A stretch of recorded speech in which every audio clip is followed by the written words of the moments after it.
Mientras algunas voces nos presentan la desigualdad como un fenómeno natural, el 1% más rico de nuestro país tiene los mismos ingresos que el 50% más pobre.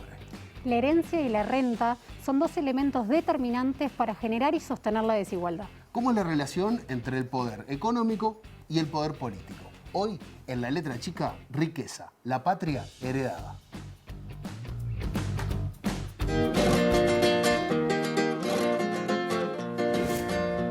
También al hombre necio y rudo labrador, dineros les convierten en hidalgo doctor. Cuanto más rico es uno, más grande su valor. Quien no tiene dinero no es de sí señor.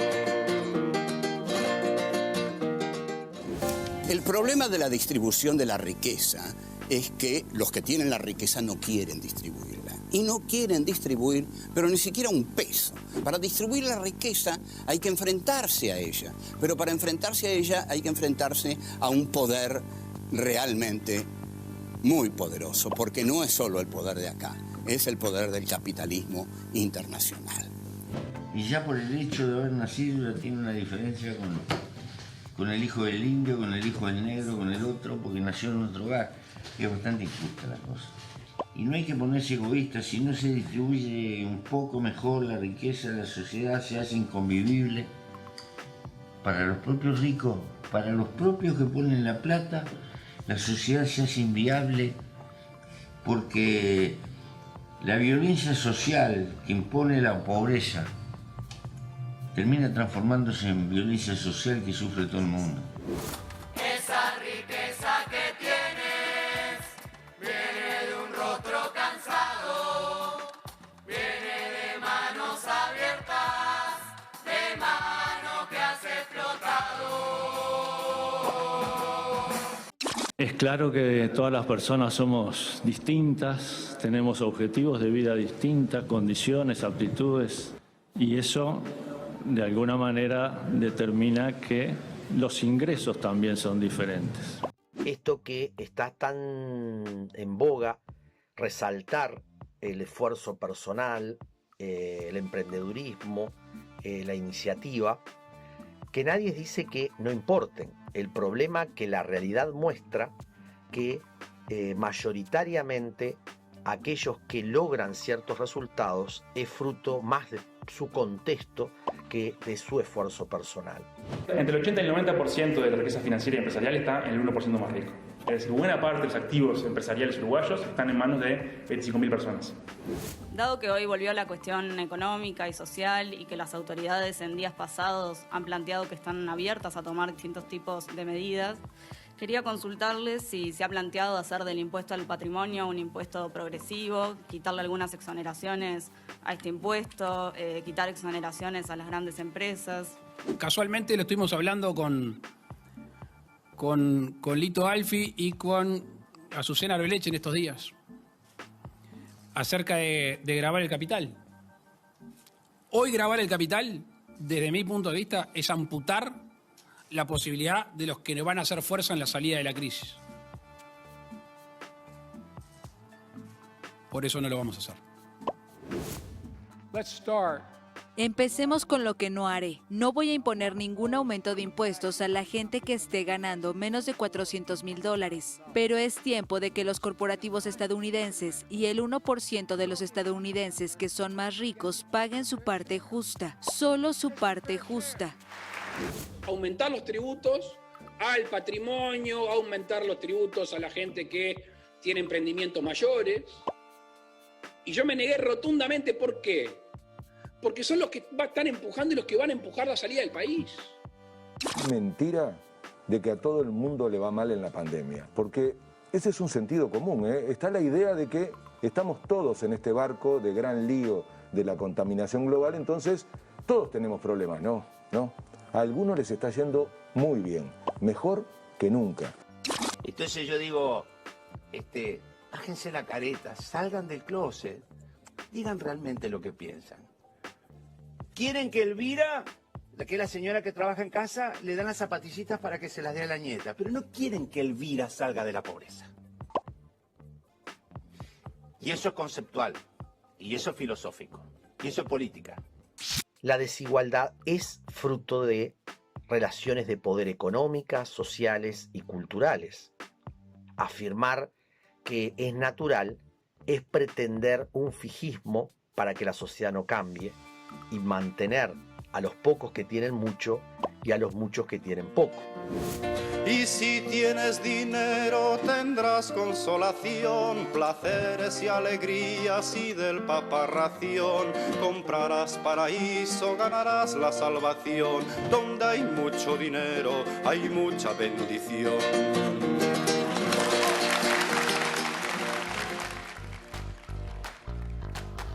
Buenas noches, bienvenidos a La Letra Chica, bienvenida Denise. ¿Qué tal? Buenas noches. Bueno, hoy vamos a estar hablando de un tema que lo vamos a abordar en un lugar diferente, porque la existencia de la desigualdad en nuestro mundo se manifiesta con la presencia de ricos y de pobres en la sociedad. Eso es viejo, como el agujero del mate, pero hemos hablado muchísimo en La Letra Chica sobre pobreza. Hemos hablado de políticas que tienen los países para combatirla, políticas que tiene Uruguay para tratar de sacar a la gente de esa situación, pero poco hemos hablado del otro lado, de los de arriba, de la riqueza. Y en el arranque vamos a tener una visión más global y por eso recibimos a nuestro analista Álvaro Padrón. Bienvenido, analista, te iba a decir, bienvenido Álvaro. Muy bien, acá contento y interesado en el tema.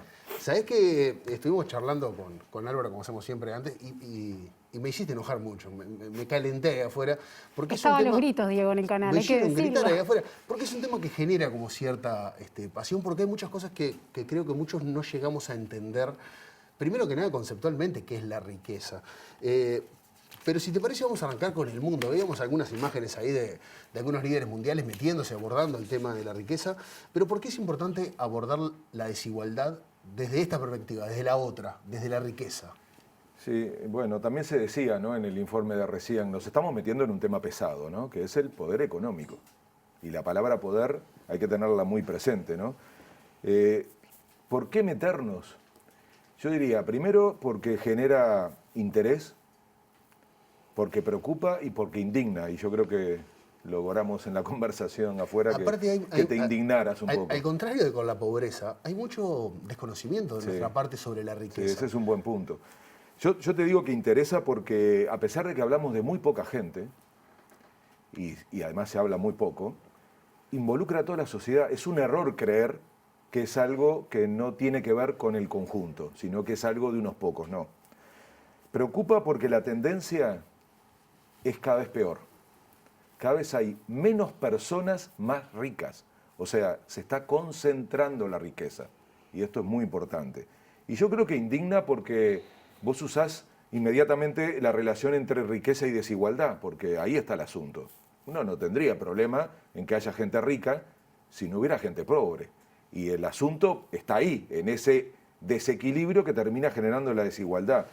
Y en esta época hablamos de 1.000 millonarios, ¿se acuerdan, no? En el programa que recién veíamos, nos reíamos un poco con esa idea de qué estamos hablando, 1.000 millones de dólares, ya no nos alcanza la imagen de los ceros para identificar eso. Entonces, indigna esa acumulación de plata frente a gente que no tiene para comer. Entonces, ahí es donde la desigualdad genera te rompe la cara, indigna, y yo creo que, a ver, son cifras increíbles, ¿no? Y alguno puede decir, bueno, no es un problema. Y yo diría, no es un problema que en todo el mundo esto esté pasando y que ya no sea solo una cuestión que uno observa en países donde hay problemas políticos. Acaba de decir algo que me parece impresionante, que además, de alguna manera autocríticamente, lo referimos a nosotros mismos, ¿no? Sabemos mucho de los pobres, ¿no? Sabemos mucho. Últimamente sabemos cuántos son, dónde viven, cómo viven, quiénes son, los registramos, los contamos, los ponemos en gráficas e informes. Sabemos Finalmente, finalmente, y el programa de ayer fue fantástico en eso, ¿no? Los controlamos y los juzgamos. No sea cosa que coman 2 platos de comida en una olla popular el mismo día, ¿no? La verdad es que hay como una cuestión ideológica, que yo creo que fue lo más interesante ayer, de cómo tratar la pobreza, porque empezó a discutirse distintas visiones de cómo tratar la pobreza. Ahora, ¿cuándo vamos a tratar la riqueza? ¿Por qué se habla tan poco? ¿Por qué no se estudia no se conoce, no se controla. ¿Por qué nos metemos tanto con los pobres y no nos metemos con los ricos? Y la respuesta es muy simple. Porque tienen poder. Yo creo que hay meterse con el poder es un problema. Nadie, viste en la escuela, ¿no? Cuando decían no te metas con un grande, ¿por qué te metes? Bueno, esto es así. Son poderosos y consiguen que el conjunto de la sociedad, que está afectada por esa concentración de riqueza, no se meta con ellos. Pero Álvaro, creo que hasta partiendo desde el punto cero, creo que hay un problema cuando queremos hablar de la pobreza y la riqueza. A los pobres los tenemos bien identificados. Y no sabemos bien quiénes son los ricos. O sea, no los nombres y los apellidos. ¿Qué es ser rico? Eso es lo que creo que nos preguntan a todos los que estamos mirando y todos vamos a dar una respuesta diferente. Para vos, ¿qué es ser rico? Y bueno, no, tal cosa. Pero difícilmente nos pongamos de acuerdo en qué es ser rico. Sí. Bueno, lo que pasa es que la riqueza en esta etapa de la humanidad, sobre todo los especialmente ricos, empiezan a ser, ya se distancian tanto. No tenemos idea, en Uruguay también lo hablábamos en aquel programa, porque aquí no hay 1000 millonarios. Bien. En Uruguay no hay. Hay muy pocos en América Latina. Pero las cifras que yo creo que nos tienen que llevar a esa indignación, y sobre todo en la medida que la tendencia es al aumento, son parecidas a la que vos dijiste, que para mí es una sorpresa que eso sea en Uruguay. Le voy a decir la del mundo. El 1% más rico de la población tiene más riqueza que el 60% de la población. Este es un dato mundial. Dato clave. Inmediatamente se duplicó en los últimos 10 años. O sea, en 10 años, eso que ha llevado décadas, se multiplicó por 2. Casi la mitad de la humanidad vive con $5 por día. Son menos de 200 pesos. Los súper ricos eluden más del 30% de sus obligaciones fiscales. De miles de informaciones, elijo 3 que de alguna manera nos hacen ver el proceso que estamos viviendo. Hace 20 años esa evasión fiscal era la mitad. O sea, que si pensamos que se duplicó en 10 años la concentración de riqueza y al mismo tiempo lograron en los últimos 20 años bajar a la mitad lo que pagan de impuestos, ahí hay un gran asunto de la forma en que se llega a la riqueza. Y yo creo que ese es un tema clave, ¿no? La tendencia es lo que asusta. Soros hace un tiempo dijo, nosotros no sabemos parar, alguien nos tiene que parar. O sea, hay un problema que la lógica con la que hoy funciona la sociedad, los mercados, el mundo, está llevando una tendencia que hasta quienes toman cierta conciencia, en un momento los ricos, terminan dándose cuenta que esto puede tener un final muy peligroso y cuando vayamos a la región nos vamos a dar cuenta que ya está pasando. Hay varias ideas cuando hablamos de la pobreza, ¿no? Esta idea de, bueno, también pasa con la pobreza y con la riqueza, ¿no? Los pobres son pobres porque quieren, los ricos son ricos porque pueden. Hay una cuestión también que pasa cada vez que vamos a tratar la riqueza, solamente con hablar de ricos o hablar de riqueza, genera una reacción y sin ir más lejos podemos ver lo que generó la convocatoria al programa de hoy.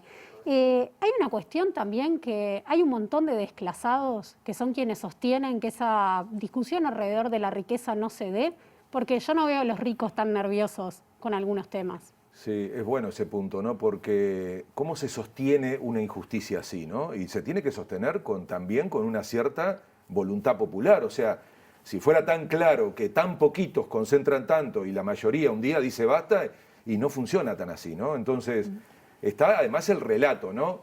Bueno, se lo merecen porque hicieron un esfuerzo, arriesgaron, tuvieron éxito, ¿no? No se enojen porque tenga éxito. Yo les digo, supongamos... Resentimiento es la palabra. Claro, y entonces parecemos que estamos, no sé, como teniendo celos, envidia. Supongamos que corremos esa cuestión de interpretar que una concentración así de plata no tiene sentido, ¿no? O sea, que una persona durante 20 generaciones no pueda gastar lo que acumuló, a mí me parece algo tan sin sentido, pero injusto, pero olvidémonos de eso. Hay aspectos de la acumulación de la riqueza actual que son ilegales, perversos y peligrosos. Entonces, yo salgo de la discusión ética o de si es justo o no para decir que acá hay problemas. Ilegales, los acabo de decir, evadir impuestos.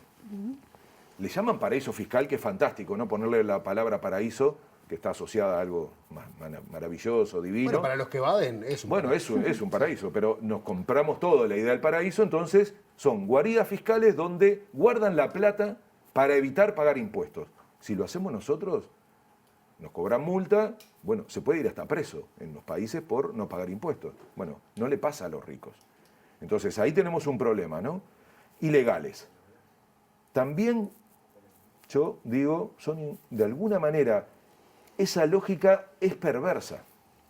Es perversa porque, miren lo que pasa, esa capacidad que tienen de influir con el poder económico termina haciendo que los estados, los países, compitan entre sí.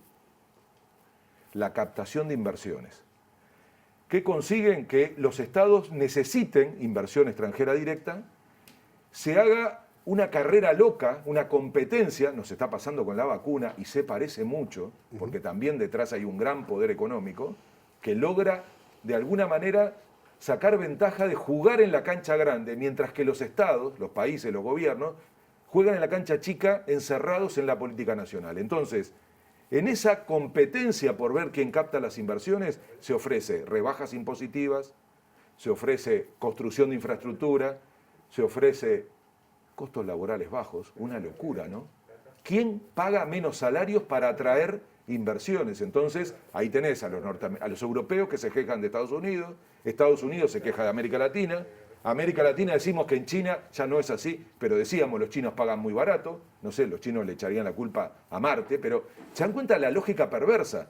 Entonces, el que juega a la cancha grande dice, a ver quién me ofrece lo mejor, mientras todos rebajan las condiciones para que luego las inversiones, que además se toman el trabajo de firmar tratados de protección de inversiones, que nos llevan, y los uruguayos conocemos mucho eso, a juicios internacionales, Philip Morris, Aratirí, ahora la presión con el puerto y Catón Natí. Es decir, hay una lógica en donde tienen un enorme poder que nos lleva, para mí, al tercer aspecto que me lleva a mí a decir que es peligroso esto, que es la democracia.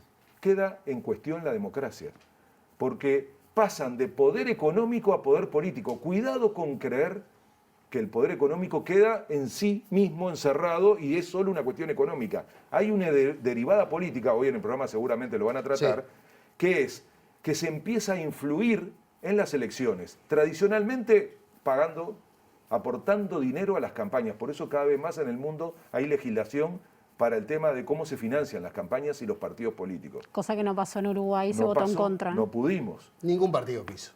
Claro, entonces, dinero y política es un asunto serio. Pero hay un segundo momento, que es muy reciente, en Europa un poco más viejo, pero en América Latina reciente, que son ricos, empresarios, que se vuelven políticos, con frases maravillosas, ¿no? Como por ejemplo, como yo tengo tanta plata no voy a robar. Como yo sé crear dinero y tener éxito y manejar empresas, y los países son empresas, su teoría, ¿no? Lo voy a hacer bien porque sé gestionar. Bueno, eso está fracasando en casi todo el mundo.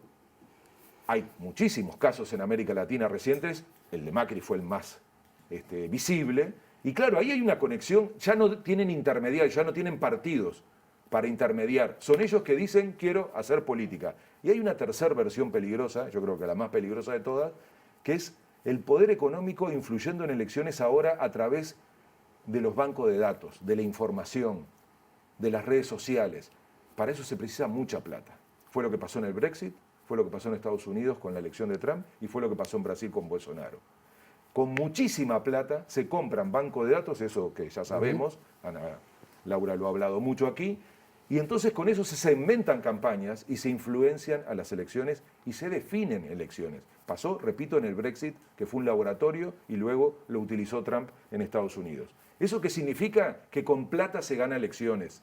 Y eso rompe el concepto básico de la democracia, porque en las elecciones todos valemos uno, no importa el origen económico que tengamos ni nuestra situación económica. Pero si se tiene dinero y se definen elecciones, chau democracia, y ahí sí que estamos en un lío grande. Bueno, ¿no? Sartori logró sobrepasar a Larrañaga, uno de los candidatos históricos del Partido Nacional, logró ganarlo y dejarlo tercero para salir segundo tras el presidente, ni más ni menos. Bueno, también está el caso de Novik. Bueno, pero el capital transnacional, nos damos cuenta cómo el capital transnacional rompe el capital nacional rápidamente también, ¿no? Ahora, ¿y qué pasa con Uruguay? Porque nosotros muchas veces hablamos de Uruguay como que fuéramos una burbuja, que somos un país chico, que acá las cosas llegan tarde, que estamos como ajenos a lo que pasa en la región. ¿Es tan así? ¿Estamos ajenos a lo que pasa en la región? No, bueno, este libro parece mostrarnos que no, esta investigación, ¿no? Y yo te diría que América Latina, para ubicarnos un poco en el contexto, tiene, en primer lugar, muy pocos milmillonarios, 12 en 100 en la lista de Forbes, esta que es como una especie de ranking de ricos, pero tiene un primer lugar vergonzoso. Somos el continente más desigual del planeta, que no es lo mismo que el más pobre. Es peor. ¿Por qué? Porque entonces significa que distribuimos muy mal, que los ricos son más ricos y los pobres son más pobres en este planeta, en este continente. A ver, por eso a mí, te digo, Diego, no nos debería sorprender lo que está pasando en algunos lugares, ¿no? Y yo diría que Uruguay y otros países de la región tendrían que poner la barba a remojo, porque ni Chile ni Colombia son los países más pobres de América Latina. Sin embargo, son los más desiguales. Y lo que pasó allí y la reacción de la gente es no aguantar más la desigualdad. Porque seguramente en otros países de América Latina hay indicadores mucho peores que en Chile y en Colombia. Pero lo que rompe los ojos en esos dos países es la diferencia entre los ricos y los pobres. Chile es el país más desigual de América Latina. Y no es el más pobre. Sí. Entonces, ¿pero cómo explota? Explota porque la gente de golpe ve que le sacan plata. ¿Saben cómo explotó Chile? Con el aumento de $0.1 el metro. El transporte público. Y no lo pudieron parar. Colombia. Miren que la reforma, meter un ajuste tributario en medio de la pandemia es increíble, ¿no? Pero lo hizo Duque. Ambos, Piñera y Duque, inmediatamente dijeron, no, está, lo sacamos. No subo el metro, dijo Piñera, y Duque dijo, saco la ley. Ahora no lo pueden parar. No lo pueden parar. La esposa de Piñera, eso fue increíble, ¿no? Se filtró un audio mientras estaba el origen del lío, que además Piñera decía que era una intervención extranjera, y ella llegó a decir que seguramente era eso o algo de fuera del planeta, conversando con amigas. Y dijo una frase que a mí me pareció increíble. Vamos a tener que disminuir nuestros privilegios y compartir con los demás. O sea, el nivel de transparencia, de claridad y de sinceridad sobre el centro del problema, que es, hay algo que no funciona y que la gente no aguanta más. Y lo que es peor, y yo, para el que no le importa esto desde el punto de vista ético, humano, solidario, le digo, el costo económico de este tipo de crisis, cuando la gente ya no aguanta más la desigualdad, es enorme. Chile está destruido. Tiene casi 1 año y medio de un parate económico y de una actitud de la sociedad de no aguantar más, que si hubieran sido un poquito menos egoístas los ricos chilenos, y quienes lo defienden, se hubieran evitado un gigantesco dolor de cabeza económico. Pero bueno, ahí tenemos esa característica de América Latina, que en el norte es distinta, porque ha habido más equilibrio. Acabamos de ver a Biden, ¿no? O sea que a todo el mundo le llamó la atención. Muchos han minimizado este discurso de Biden, pero es un discurso chocante. Escuchar a un presidente de los Estados Unidos diciendo las cosas que dijo. Para los que no lo vieron, básicamente dijo que hay que distribuir mejor la riqueza, que se le va a exigir a los ricos que paguen un impuesto que sea justo porque son muy ricos. Y es el presidente de los Estados Unidos de Norteamérica, o sea, sonaba como raro en boca de un presidente de Estados Unidos. No, a ver, hay un cambio paradigmático, obviamente tiene que ver con el reflejo de lo que pasó en su sociedad. Eso tiene que ver con las consecuencias de un gobierno como el de Trump y tiene que ver con recuperar la confianza de la gente. Eso es lo que le está pasando, repito, a varios gobiernos en América Latina, y en Estados Unidos lo que hizo fue anticiparse, claro, tienen recursos para hacerlo, pero cuidado, porque esto... El nivel es el paquete más grande en la historia de la humanidad de inversión pública. Está dejando a la derecha a todos los gobiernos, bueno, a nosotros en Uruguay, o sea, es increíble, ¿no? Lo hemos hablado en este programa, tenemos un contraste, vamos a contrapelo de todo el mundo. Ya no pongo ni como referencia a Estados Unidos porque sería inalcanzable en términos no solo de magnitud, sino conceptual. Lo que dice Biden más importante es, Wall Street no construyó esta nación. Lo que está diciendo es, miren, todo el mundo conoce Wall Street y se imagina. Bueno, ellos no construyeron esta nación. Fueron los sindicatos. La construyó la clase media. Y a la clase media la formaron los sindicatos generando dignidad en el trabajo. Entonces, hay bueno, en Argentina dijeron que era peronista, ¿no? No podían evitarlo.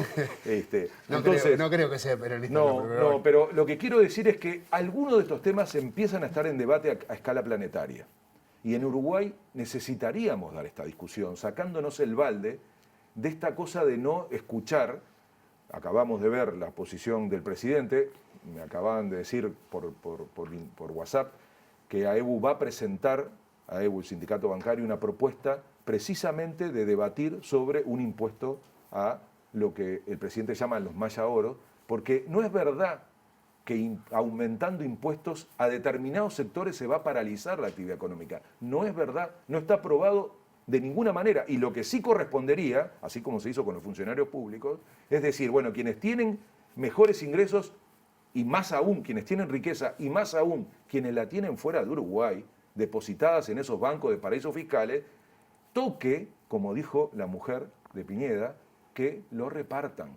Porque si no, lo que se viene va a ser peor. Un poquito, aunque sea. No le estamos pidiendo tampoco. Yo repito, no, ni siquiera les estoy pidiendo que lo hagan por una cuestión de sensibilidad, que tiene que ser por una cuestión estratégica desde el punto de vista de la estabilidad institucional, social y política, porque si no después va a ser mucho más caro, igual que lo de la pandemia.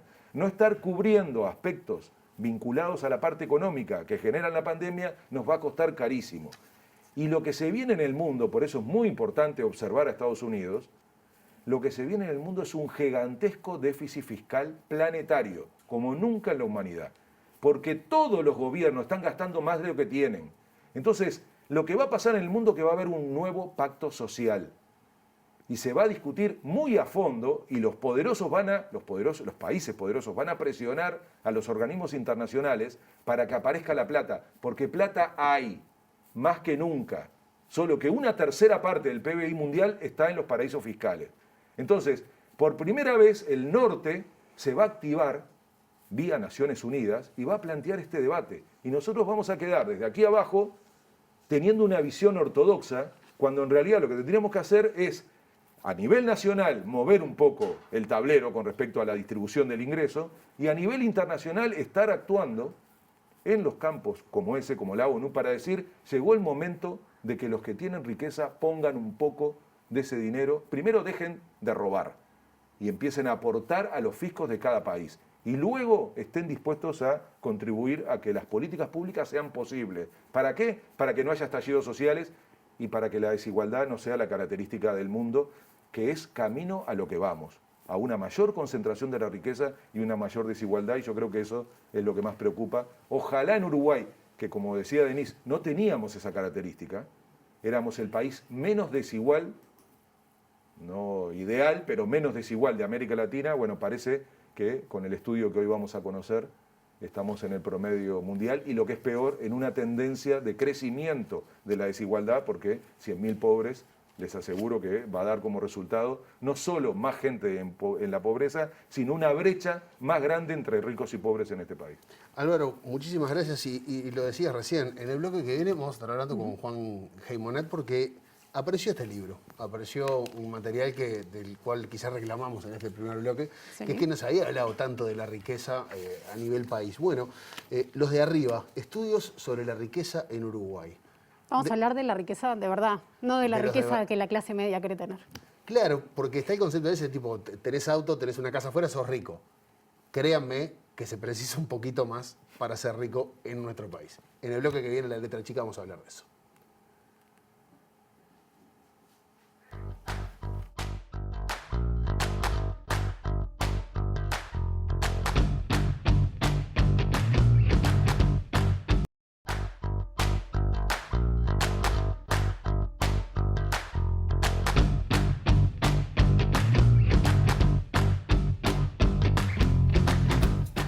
Seguimos en la letra chica y lo decíamos recién, Denise, en el primer bloque dimos un aspecto más global con Álvaro Padrón, pero vamos a meternos en nuestro país, en Uruguay. Y vamos a hablar de la riqueza de nuestro país. Y sobre esto mañana, miércoles 12 de mayo, desde las 19 horas se va a presentar un libro. El libro se llama Los de Arriba, Estudios sobre la riqueza en Uruguay, una publicación que fue editada por FUCBAM, la Federación Uruguaya de Cooperativas de Vivienda por Ayuda Mutua, y este lanzamiento de mañana a las 19 horas será transmitido por sus redes. Vamos a recibir ahora al coordinador de esta publicación, magíster en Historia Económica y Social, Juan Heymonat. Juan, bienvenido, buenas noches. Buenas noches, gracias por la invitación. Juan, en nuestro país parece haber un discurso de alguna manera instalado que implica una naturalización de la desigualdad. Como que, bueno, los pobres aceptamos ser pobres y los ricos dan como por un hecho de que son ricos y nadie cuestiona nada. Dos ejemplos claros fueron cuando, bueno, nuestro presidente Luis Lacalle Pou se refirió a los Maya Oro como los que de alguna manera van a sacar el país adelante cuando esto se encamine un poco más, o el dirigente de la Asociación Rural, Gabriel Capurro, afirmando que la desigualdad de ingresos va a existir siempre. ¿Por qué instalar este discurso? ¿Cuál es la necesidad de tener este discurso instalado? Y obviamente, ¿qué intereses hay detrás? Bien, pues yo creo que el discurso, más allá de que lo quiera instalar Capurro o el presidente, es un discurso que ya está bastante instalado, ¿no? Que ya ha calado bastante fuerte y que, como vos decís, está bastante naturalizado en no ver la concentración de la riqueza como un problema, ¿no? Como bien planteado en el primer bloque, sino como algo que es natural al desarrollo de la sociedad y no como una cuestión que en definitiva obedece a las reglas de juego económica que nos hemos dado como sociedad y que por tanto también es pasible de ser discutido y es pasible de ser transformado, aunque sea mínimamente, ¿no? Pero ¿a qué necesidades obedece? Obedece a una necesidad de determinados grupos sociales que son quienes detentan la riqueza de alguna manera presentar un relato que justifique esa diferenciación social, ¿no? Que justifique, que legitime esa diferenciación social. Y ahí está el relato de la meritocracia, del esfuerzo, yo me la gané, yo me deslomé, está un poco eso, ¿no? Es lo que aparece. Curiosamente también con otras cosas, como por ejemplo, defiende la meritocracia, pero también no quieren que haya impuestos a la herencia, entonces siempre hay como unos lugares medio complicados, ¿no? Que entonces al final es el esfuerzo, bueno, pero también defendemos que puedan existir diferencias en el punto de partida. Siempre hay determinadas contradicciones o problemas en torno a ese discurso, pero que obedece básicamente a la necesidad de legitimar esa diferencia social y económica, ¿no? Que existe en determinados grupos. Juan, veíamos que la herencia y la renta son dos elementos fundamentales para sostener la riqueza y también la desigualdad de alguna manera. ¿Cómo se estructura el poder económico en nuestra sociedad y cuánto incide la herencia y la renta? Bien, en el libro que vamos a presentar mañana, también es un libro que tiene el aporte de varios autores. Uno de los capítulos, que es del economista Mauricio de Rosa, que es de donde ustedes sacaron el dato ese, el 1% que concentra lo mismo que el 50% de la población. Mauricio nos muestra ahí, él hace un análisis en torno a la distribución del ingreso y la riqueza y se concentra en el 1% más rico o que percibe mayores ingresos en la sociedad. Entonces, entra a mirar de dónde vienen esos ingresos. Y las principales fuentes de donde vienen esos ingresos son de rentas de capital y de rentas en general, ¿no? Eso es a diferencia de lo que sucede con el restante 99% de la población. ¿Qué nos dice eso? Que, en definitiva, el lugar que ocupan las personas en torno a la propiedad o no del capital, de los medios de producción en una sociedad, está explicando en buena medida las diferencias sociales que existen en relación al ingreso. O sea que mirar la estructura de propiedad en el Uruguay, yo diría que en el mundo, pero en el Uruguay por lo pronto, que son estos datos que tenemos ahí arriba de la mesa, es crucial para entender esas fuentes de desigualdad. ¿Qué sabemos de eso? Además que las grandes empresas, si miramos las grandes empresas del país, las que están en manos nacionales, después si quieren podemos hablar de la extranjerización o del capital transnacional, pero las que están en manos de capitales nacionales por lo general están en manos, tienen un paquete accionarial que está bastante concentrado, o sea, no son 1000 accionistas que tienen la propiedad de la empresa, sino que es un paquete accionarial bastante cerrado y concentrado, y que además está concentrado en torno a grupos familiares, ¿sí? En torno a familias, ¿no?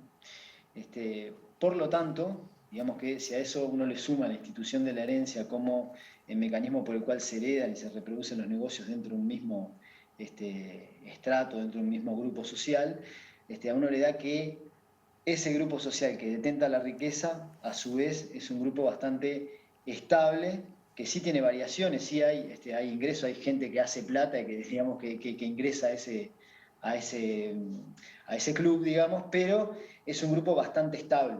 Y esto surge también si uno, por ejemplo, lee historiadores económicos que hacen historia de empresas o de principio de siglo, que tienen que ver con la inmigración y con la fundación de los primeros capitales y demás, uno se encuentra que hay apellidos, hay linajes familiares que se mantienen, ¿no? Que se mantienen hasta el día de hoy.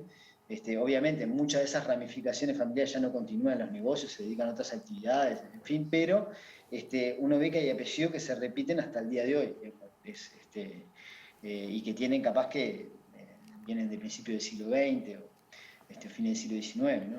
¿Qué apellidos? De pique les digo que González no, pero ¿qué apellidos son los que están ahí, digamos, en la vuelta? ¿Son gente conocida, digamos, los conocemos a estos grandes ricos? Bueno, quizás algunos son conocidos, pero porque algunos de sus miembros han derivado después en la actividad política. Y entonces, si bien no son necesariamente la línea que continúa con los negocios, sí provienen de familias de empresariales grandes y medias de linaje medio para atrás, ¿no? No sé, Ferrés, Otegi, Mailos, no sé, son apellidos de larga data en el mundo empresarial, Fraschini, Manini, Río, Heber, Artagabeitia, Campomán, no sé, son apellidos de larga data en el mundo empresarial, de los cuales, bueno, algunas de sus ramificaciones, justamente de sus descendencias, se han reconvertido a otras actividades y otras siguen vinculadas al mundo empresarial, ¿no?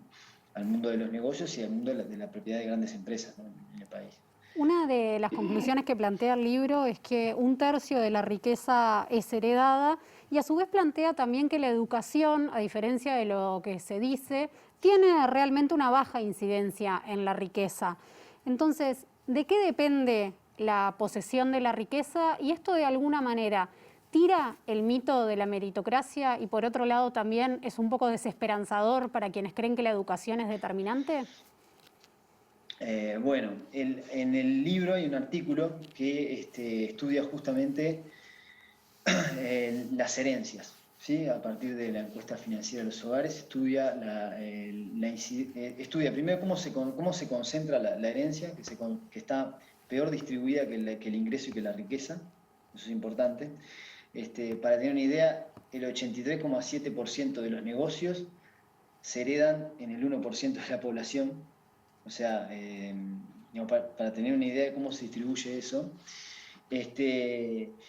Y básicamente lo que hace, ese artículo hace mención a otro artículo de la misma autora con otro compañero, donde se hace un ejercicio econométrico y básicamente se pone, para explicarlo simplemente, se dice, bueno, en la riqueza futura o en el ingreso de una persona, pueden incidir varias variables, ¿no? Incide, por ejemplo, la educación, incide la riqueza anterior o el haber pertenecido a un hogar heredero, en fin. Entonces pone varias variables y dice, bueno, ¿cuál incide más? Y lo que se da cuenta es que la conclusión que llega con ese ejercicio econométrico es que la variable herencia incide más en los ingresos y en la riqueza de los deciles y los percentiles superiores, o sea, de ese 1%, incide más que la inversión que hayan hecho en educación. ¿Esto quiere decir que no invierten en educación, que no son gente calificada y demás? No, sí. O sea, por lo general, además, esta porción de la población es gente muy calificada que estudia en lugares muy, muy selectivos y de mucha calidad o reconocimiento académico. Pero a la hora de determinar su riqueza está más determinada, se explica más por el pertenecer a un hogar heredero que por el hecho de invertir en educación. Con lo cual sí, un poco el mito de la meritocracia queda derribada, porque los puntos de partida necesariamente no son los mismos, ¿no? Entonces, al mismo esfuerzo educativo en una persona que es como si vos vas a correr una carrera, ¿no? Si vos empezás desde una carrera de 1000 metros, empezás desde el metro 500, obvio que vas a llegar más rápido que el que empieza en el metro 0, aunque se esfuercen los dos de la misma manera. Bueno, acá lo mismo, el punto de partida es importante, incide y incide más que otras variables que uno podría asignar al mérito y al esfuerzo personal. Ahora, Juan, hablaste recién de la extranjerización del poder económico de nuestro país. Padrón, en el blog anterior, hablaba un poco de, que, bueno, de esta riqueza que se concentra fuera del país, de capitales transnacionales que terminan cooptando estas empresas, que terminamos no sabiendo quiénes son los dueños.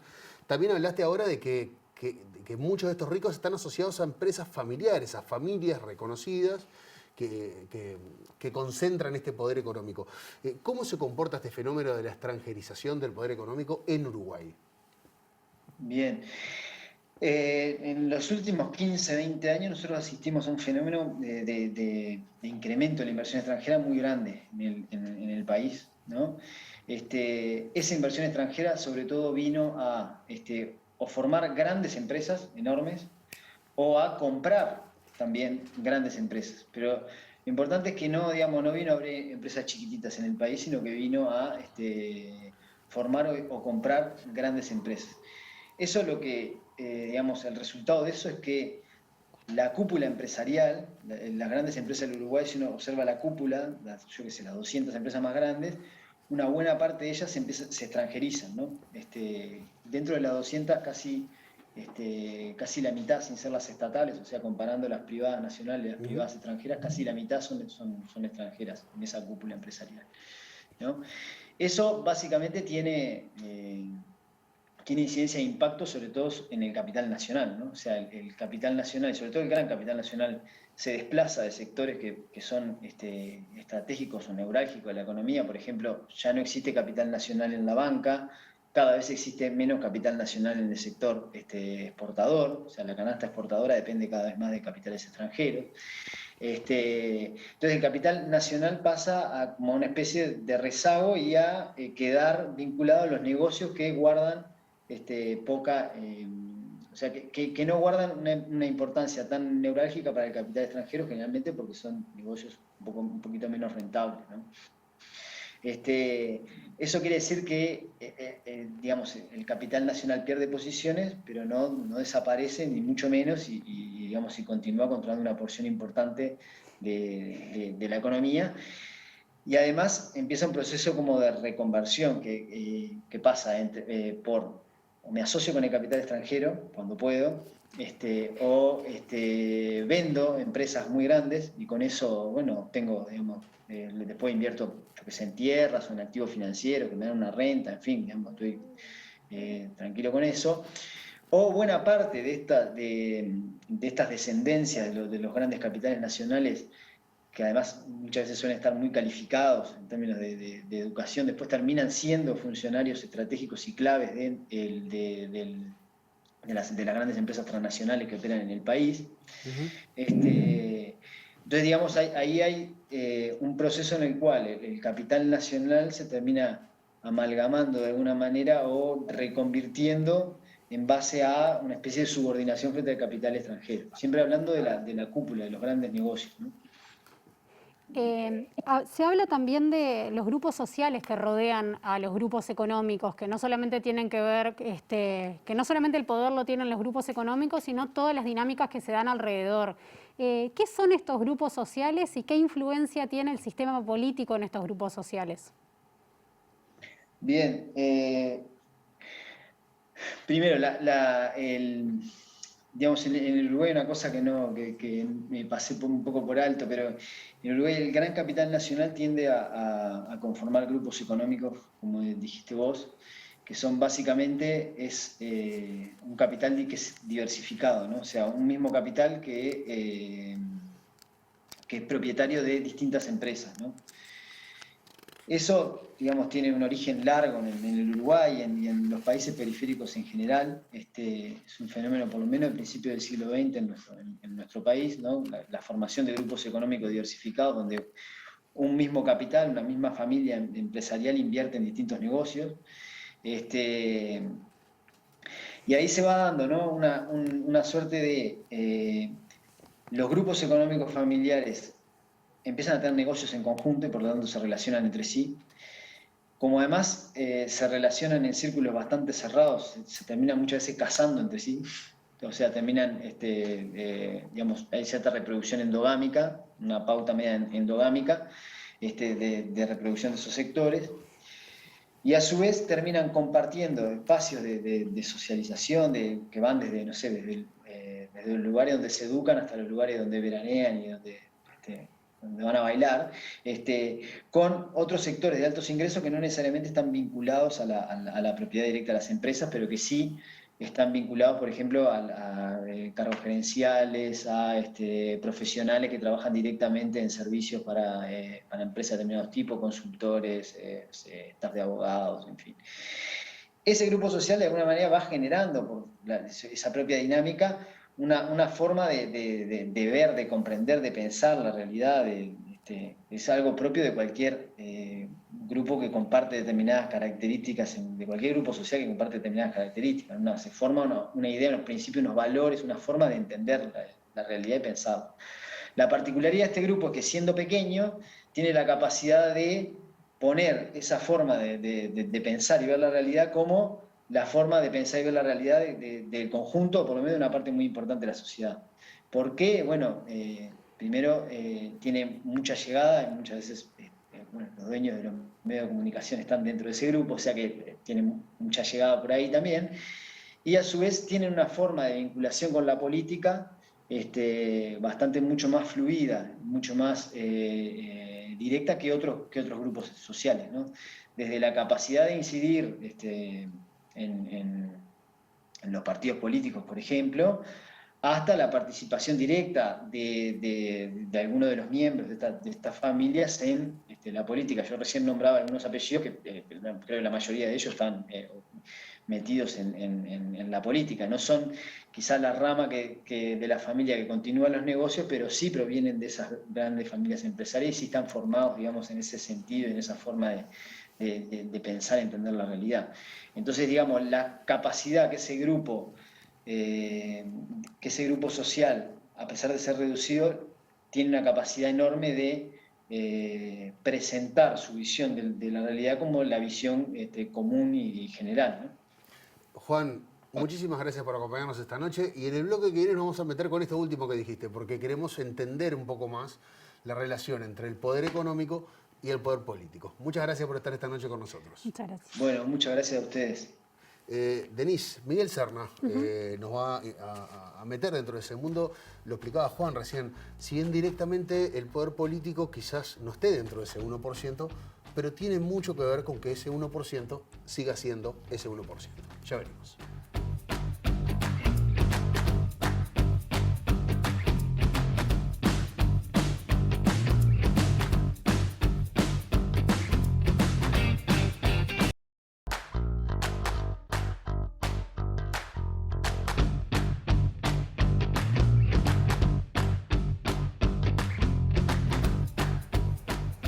Seguimos en la letra chica y en este último bloque vamos a hablar del vínculo entre el poder económico y el poder político y cómo no tomar determinadas políticas asociadas al combate de la desigualdad también es una decisión política en sí misma. Para hablar de esto vamos a recibir a Miguel Serna. Miguel es sociólogo y doctor en ciencia política de la Universidad de la República. Miguel, buenas noches, ¿cómo estás?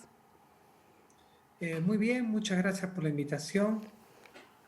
Un placer, Miguel. Gracias, Miguel. Miguel, para empezar, ¿cómo ha sido históricamente el vínculo entre el poder económico y el poder político? Bueno, en realidad lo que sabemos es que en todo sistema capitalista el poder económico tiene dos caras al menos. Una primera que es claramente, como la mencionaron los colegas anteriormente, un poder fáctico, un poder material del capital, de la riqueza que incide en la estructura de la sociedad. Pero después hay otras caras que tienen que ver con la política, que cómo este poder se expresa en un poder de veto, sobre todo en algunos momentos en particular, sobre el Estado y sobre la política. El poder de veto que se expresa a veces en forma invisible, pero se expresa en discursos políticos que plantean los límites que tiene el Estado en términos fiscales, ¿tá?, para recaudar fondos de este capital. Pero también se expresa o se ha expresado históricamente en el siglo XX y en el siglo XXI también, en determinados frenos que algunas organizaciones más tradicionalmente en el Uruguay vinculados a estos sectores han expresado freno a lo que se llaman políticas distributivas. En el pasado del país del siglo XX, el freno al vallismo y sus distintas etapas, y en el pasado reciente o en el periodo más ciclo reciente, también en el debate en relación a las políticas redistributivas de la izquierda. De estos sectores han aparecido representantes que han expresado este papel de freno explícitamente, que había que frenar políticas distributivas en el país. Entonces, me parece que esos son dos aspectos importantes. Y otro aspecto también que es menos debatido, porque no tiene que ver tanto con la política, pero tiene que ver con la sociedad, que es el creciente poder simbólico de estos sectores. Digo que también Juan en el término anterior lo decía, que tiene que ver con el tema de los relatos de la sociedad, de cómo la sociedad se ve a sí misma y cómo se expresa. Tradicionalmente el Uruguay en general ha tendido a minimizar o resistirse a mirar las desigualdades extremas hacia arriba y hacia abajo por toda una cultura mesocrática, del peso que ha tenido históricamente los sectores medios, del papel y la valorización a través de la educación del mérito, de un país que tuvo avances reales, efectivamente, en términos de generar igualitarismo relativo en relación a la región y a otros países, pero que eso también ha minimizado o ha resistido la posibilidad de ver los extremos. También el tema de la centralidad de la política que se ha visto siempre como una política partidaria, como que los partidos no tienen sectores que tienen expresión directa de poderes fácticos, ¿no? De poderes que tienen poder de hecho, sea de poder económico, poder militar, poder cultural, etcétera. Y que sin embargo en los últimos tiempos hemos visto que esos relatos y esas percepciones no son tan así. Ahora, por lo menos hay tres. No, adelante, perdón, Miguel. No, para nada. No. Hay tres aspectos que son claros en ese sentido. Primero, la idea de que la política son políticos que provienen de todos los sectores sociales, pero resulta que algunos sectores tienen más sobredimensionamiento en la política que otros. Hace un tiempo empezamos a trabajar y mirar de que por lo menos en las últimas 4 o 5 décadas, de lo que puede llamarse como la alta política, había entre 2 y 3, un 20-25% de políticos que provenían del sector empresarial, del sector de la propiedad económica, como quieran llamarle, y no es esa la proporción que hay no hay un 20% de empresarios en el país. Bien, de eso te quería preguntar, Miguel, porque hemos visto algunos cambios, seguramente a nivel mundial se han dado. Recién Padrón en el primer bloque planteaba algo que había pasado en Latinoamérica, Estados Unidos con Trump, pero cómo se han comportado estos empresarios que entran en la política, de alguna manera, muchas veces escudados en ese discurso que es fantástico, ¿no? Que es, yo soy rico, no necesito robar, acusando a los políticos de alguna manera de ladrones. O sea, yo no soy político como ellos, no me vengo a enriquecer, en realidad vengo a administrar como he administrado mis empresas, y también con políticos que se pasan al sector privado después. O sea, los dos caminos, uno a la inversa del otro. Bueno, el Uruguay, como decía, hay una lectura que es correcta de la centralidad de los partidos en la política uruguaya. Y en eso ha invisibilizado un poco la presencia de sectores corporativos. Y sin embargo, en los últimos tiempos empezamos a ver no solamente la forma tradicional de políticos que provienen del ámbito económico, que tienen propiedades, que provienen del campo empresarial, pero que no se presentan como tal, a empezar a ver cosas nuevas. Políticos, empresarios que entran a la política y que se presentan como empresarios, ¿no? Y eso en todo caso es la novedad que comentaban que ha aparecido bastante notorio en otros países, que acá, si bien no ha aparecido como un partido político, sí ha aparecido en sectores de partidos políticos y hasta un partido pequeño que, en el caso de Novik, que en realidad proviene del ámbito empresarial, que aunque no tuvo suceso político, se presentó como o esto. Entonces hay algunas novedades que hay que prestarle atención porque uno no sabe cuándo eso puede aparecer como un grupo y puede estructurarse como un grupo y tiene impactos políticos. Tú decías algo muy importante, bueno, ¿cuáles son los riesgos que esto genera o puede llegar a generar para la democracia? Uno puede decir, bueno, pero la política tienen que entrar de todos los sectores, ¿no? ¿Cuál es el inconveniente en que entre de sectores ricos o de sectores empresariales o sectores con poder económico al mundo de lo político? Algunos podrían decir con razón y no necesariamente todo necesariamente es negativo para la política, pero sí implica algunos riesgos que están en la literatura internacional y que el Uruguay, con esa cuestión de que es un país pequeño, parece que está ajeno a algunos procesos, sin embargo, 2x3 aparece, ¿no? Señalaría 3 aspectos. Bueno, uno es el riesgo de la captura de las políticas públicas y el Estado. Esto es de que en algunos puestos decisorios aparezcan personas directamente vinculados o indirectamente vinculadas a la gestión de intereses particulares, privados, de algunos grupos empresariales o de algunas empresas en particular. También hemos visto en los últimos tiempos, como señalaba Juan en el bloque anterior, de que el poder económico, cuando se hablan de empresarios, también ha cambiado mucho en el Uruguay. Hoy tenemos que, cuando hablamos de grandes empresas, hablamos de un 3%. Y en realidad, de las 800 empresas que aparecen como grandes empresas, en realidad hay solamente 40 que son las estratégicas, las grandes, y que además están transnacionalizadas. Entonces, y por el otro lado tenemos microempresas, que tenemos 140.000 microempresas, que tenemos 26.000 pequeñas empresas. Entonces también hay una diferencia muy grande cuando se habla de empresarios, uno escucha a veces, bueno, el emprendedurismo, bueno, no es lo mismo las posiciones que hay. Y eso tiene implicancias. ¿Cómo interactúan con el Estado y qué capacidad y cuáles son las empresas que pueden llegar a ser priorizadas? Por eso se utiliza el término captura.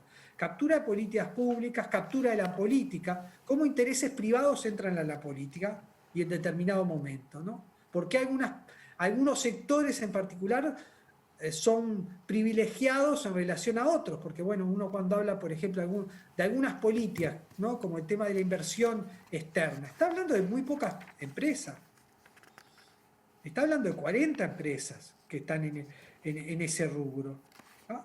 Y sin embargo, el Estado definido y de distintos gobiernos han ido definiendo algunas políticas, privilegiando algunos sectores dentro de ese mundo empresarial.